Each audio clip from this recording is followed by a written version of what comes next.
The hidden treasure of the old oak tree. In a quiet village nestled between rolling hills, there lived a curious young boy named Ryan and his wise grandfather, Mr. Walter. Mr. Walter was known for his enchanting stories, but there was one tale he rarely shared, the legend of the old oak tree. The story went that many years ago, a kind but mysterious traveler had buried a treasure under the old oak tree in the village.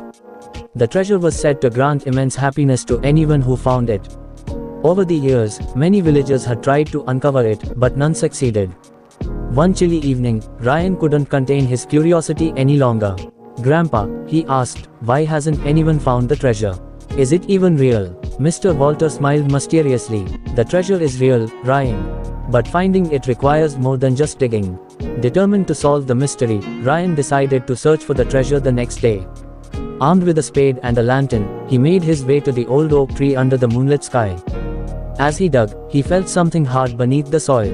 His heart raced as he unearthed a small, rusty box. Inside the box was a letter, not gold or jewels. Disappointed but intrigued, Ryan opened it.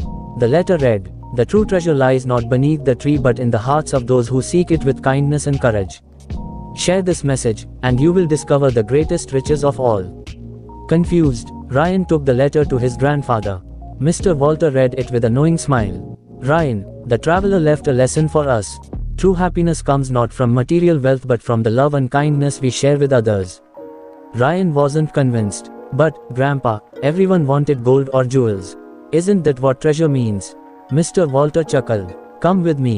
The next morning, Mr. Walter and Ryan gathered the villagers under the old oak tree.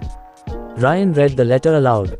At first, the villagers were disappointed, but soon, they began to share stories of how they had helped one another in times of need. One elderly woman spoke about how a neighbor had shared food during a harsh winter. A young boy mentioned how Ryan had helped him fix his broken toy. Slowly, the villagers realized that their greatest treasures were the bonds they shared. As the days passed, the village became a happier place. People helped each other more, smiled more, and the legend of the old oak tree took on a new meaning. Ryan, too, learned a valuable lesson. Sometimes, the greatest mysteries are solved not by finding something but by understanding its true meaning. And so, the village thrived, proving that the real treasure wasn't gold or jewels but the kindness and love they shared. Moral of the story: true happiness and wealth come from the love, kindness, and connections we build with others.